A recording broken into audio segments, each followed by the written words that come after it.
Okay, first chilli சோயாவுக்கு நம்ம இந்த soya chunks இருக்குல்ல, அது 10 நிமிஷம் ஊற வச்சு பாருங்கள், தண்ணியில் புழிஞ்சு எடுத்துட்டேன். இப்போ வந்து இது ஃபஸ்ட்டு மேரினேட் பண்ணிடலாம். தேவையான உப்பு போட்டுக்கோங்க, தேவையான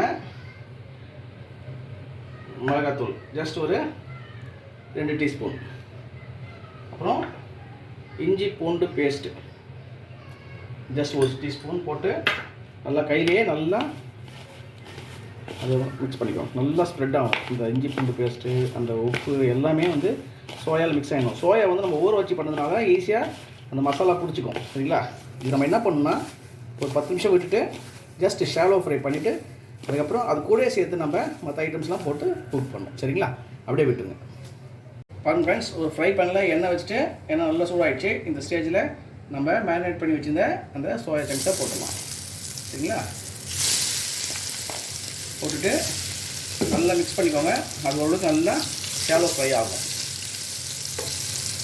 பாருங்கள் ஃப்ரெண்ட்ஸ், நல்லா கிறிஸ்பி ஆகிடுச்சு பாருங்கள். சிக்கன் மாதிரியே இருக்கு பாருங்கள், பட் சிக்கன் கிடையாது.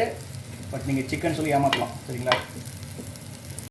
ஓகே, நம்ம இப்போ அதை ரிமூவ் பண்ணியாச்சு சோயாவை. அதே பேனில் லைட்டாக எண்ணெய் ஊற்றிக்கோங்க. இப்போ ஜஸ்ட் நம்ம சில ஐட்டம்ஸ்லாம் போட்டு வதக்கிட்டு அப்புறம் இதை ஆட் பண்ண போகிறோம். அவ்வளோதான். போட்டுருக்கோம். பச்சை மிளகாய் எல்லாம் நீட்டாக வெட்டிக்கோங்க. கூடவே ஜஸ்ட் ஒரு 2 கை வெங்காயம், இது வந்து ஒரு மீடியம் சைஸ் வெங்காயம் வரும், நல்லா பொடிப்படியாக கட் பண்ணியிருக்கேன், அதையும் போட்டுக்கோங்க. நல்லா மிக்ஸ் கொடுத்துக்கோங்க.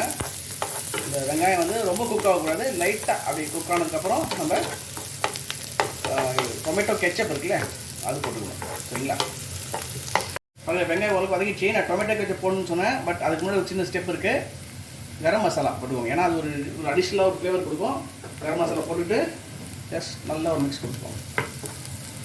ஃப்ரெண்ட்ஸ், கரம் மசாலா போட்டு எண்ணெயில் நல்லா வதங்கிடுச்சு. இந்த ஸ்டேஜில் நம்ம டொமேட்டோ கெச்சப் வச்சுருப்போம்ல, அது ஜஸ்ட் கொஞ்சம் போட்டுக்கோங்க. அது வந்து ஒரு சூப்பரான ஃப்ளேவர் கொடுக்கும். இந்த மாதிரி இந்த சில்லி இந்த சோயா அதெல்லாம் வச்சு பண்ணும்போது, ஈவன் நீங்கள் சிக்கன் கூட இதே ஸ்டைலில் பண்ணலாம். டொமேட்டோ கெச்சப் போட்டு நல்லா குக் பண்ணிட்டோம். இந்த ஸ்டேஜில் நம்ம ஃப்ரை பண்ணி வச்சுருந்த அந்த சோயாவை அப்படியே போட்டுக்கோங்க. போட்டுட்டு ஜஸ்ட் ஒரு மிக்ஸ் கொடுத்துக்கோங்க. அவ்வளோதான் ஃப்ரெண்ட்ஸ், முடிஞ்சிச்சு. இது நீங்கள் அப்படியே ட்ரையாக விட்டு அப்படியே ட்ரையாகவும் சாப்பிட்லாம். பட் நம்ம ரைஸுக்கு இது கீ ரைஸு, பிரியாணி அதெல்லாம் சாப்பிடும்போது கொஞ்சம் செமி கிரேவியாக இருக்கும். அதுக்கு நான் என்ன பண்ண போகிறேன், ஜஸ்ட் கொஞ்சமாக தண்ணி ஊற்ற போகிறேன். சரிங்களா? எவ்வளோ தண்ணி ஊற்றிட்டு அது கூட ஜஸ்ட் மிக்ஸ் பண்ணிக்கோங்க. அது ஒரு சூப்பரான ஒரு கன்சிஸ்டன்ஸில் வந்துடும்.